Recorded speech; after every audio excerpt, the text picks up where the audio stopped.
જય દ્વારકાધીશ મિત્રો, કેમ છો બધા? આપણે પાછું ઘણા ટાઈમે વ્લોગ બનાવ્યો છે. ઘણા ટાઈમે એટલે મીન્સ કે 3-4 દિવસ થઈ ગયા, કારણ કે હમણાં થોડાક કામને આપણે આવી ગયા હતા એટલે વ્લોગ નહોતા બન્યા. ને પાછા આપણે ફ્રી થઈ ગયા છે વ્લોગ બનાવવા માટે, અને હવે આપણો વ્લોગ રેગ્યુલર આવશે. તો બન્યા રહેજો વ્લોગમાં અને સપોર્ટ કરતા રહેજો. મિત્રો આપણે નીકળી ગયા છે રખડવા માટે, કારણ કે વાતાવરણ થઈ ગયું છે એક નંબર મસ્તીનું. એટલે હવે આપણે રખડવા નીકળી ગયા, કારણ કે ઠંડુ વાતાવરણ હોય તો રખડવાની ને થોડીક મજા આવે. રખડવાની ઈચ્છા તો કઈ નહીં હતી, પણ રખડવા જવાય એવું નહોતું, કારણ કે વરસાદ આવતો હતો. ફાઇનલી વરસાદ રહી ગયો ને આપણે નીકળી ગયા છે રખડવા માટે. બન્યા રહેજો વ્લોગમાં. હેલો મિત્રો, આપણે પાછા આવી ગયા યક્ષની દુકાને, અને યક્ષ કઈક કરે છે જો, શરમાઈ ગયો. હા, તમારી સ્માઈલ પણ. અને આપણે મેહુલભાઈ આઈફોન લીધો નવો, તો અનબોક્સિંગ કરી નાખે. કરો ભાઈ, અનબોક્સિંગ કરો વ્યવસ્થિત. अरे बाप रे, ये तो धोती खोल रहा है।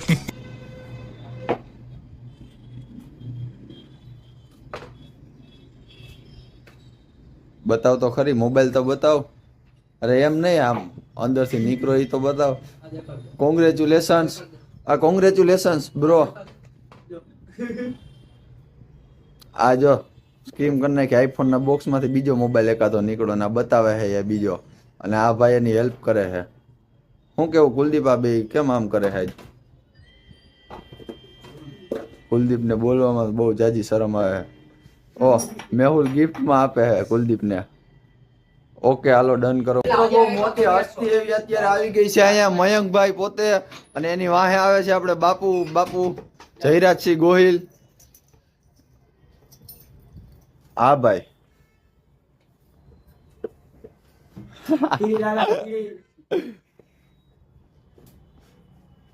શું હે મયંક? શું કે તમારી કોલેજ હાઈલા રાખે ને? કોલેજ નો હાલે કોઈ દી. શું હાલી નીકળો હો તમે? કોલેજ ની ધક્કા માર્યા રાખો. આજે ઉભે હક નથી થતો. દરવાજો દિવાલ ના ટેકે હે તો ન્યાય એ હક નથી કરતા. આ છોકરાઓ પણ આજકાલ બહુ બગડ્યા છે.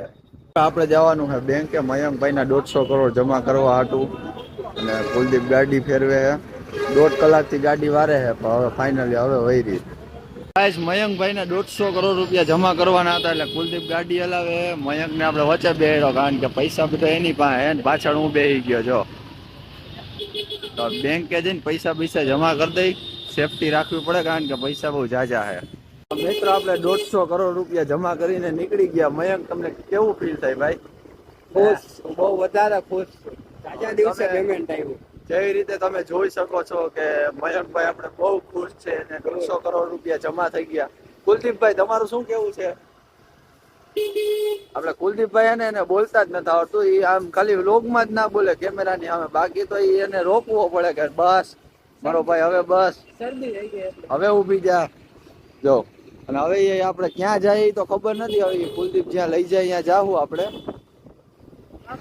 ગાઈસ, આપણે આજે હોપારી લેવાની, બરોબર? આજે હોપારી લઈ લેવાની જ થાય, બરોબર? આ બધા ભેગા જ છે, એટલે હોપારી લઈ લે તો હું વાંધો ના આવે ને. મિત્રો, હોપારી આપણે લઈ લીધી છે, બરોબર? આજ તો હોપારી લેવાની ફાઇનલ જ કરી લીધું હતું નક્કી, એટલે હોપારી લઈ લીધી. તમે બધા સમજો, એ હોપારી નહીં, આપણે ખાવાની હોપારી લીધી છે. તમને આ બધાને જોઈને એવું લાગતું હશે કે ઓલી હોપારી એ લીધી હોય, પણ ના, હું સીધો માણસ હું. આ બે નું તો આપણે સમજ્યા, એટલે એવી હોપારી નથી લીધી. મિત્રો, આપણે અત્યારે યક્ષની દુકાને બેઠા હતા ને, જો લાઈટ વહી ગઈ છે. અને આપણી યાર આજે બહુ મોટી સ્કીમ થઈ ગઈ હતી. પોલીસ વાળાએ પકડી લીધા હતા, બરોબર ભાઈ? વાંધો ના આવ્યો, જવા દીધા. એટલે હા, જો શું કે યક્ષ, લાઈટ વહી ગઈ તો તમને કેવું ફીલ થાય છે? ગરમી થાય હે? હા, તમે એકચ્યુઅલી આખો દિવસ એસી માં રહેતા હોય, એટલે સ્વાભાવિક છે કે તમને ગરમી થાય. કાંઈ વાંધો નહીં, તો ગરમી સહન કરો. બીજું હું, બગાહા ખાવા માંડો. ઘડીક લાઈટ ગઈ તા બગાહા ખાવા માંડો. મિત્રો, અડધી રાતે આપણે આવી ગયા છે અટલ સરોવરે રખડવા, કારણ કે અમારે યક્ષભાઈ ને એકવાર દીમાં અટલ સરોવરે ન આવે ને તો હાલે જ નહીં. આ જો આપણે અડધી રાતે અટલ સરોવરે આવી ગયા. જો તમે, રાતના કેટલા વાગ્યા? 11:18 થઈ ગઈ, પણ અમે હજી અટલ સરોવરે જ આટા મારીએ છે. આ નાના છોકરા જેવા વેન કરે. અટાણે અડધી રાતે વેન કર્યું. મારે અટલ સરોવરે જવું છે. મિત્રો આપણે અત્યારે અટલ સરોવરે અહીંયા ફોટા બોટા પાડવા ઊભી ગયા હતા અને યક્ષ જો એક્સેસના સિનેમેટિક લેવા માંડ્યો હતો અને મસ્તીના આપણા તો ફોટા પડી ગયા. હવે યક્ષના પાડવાના હે તો એના પાડીને પછી પાછા આપણે નીકળીએ ઘર બાજુ.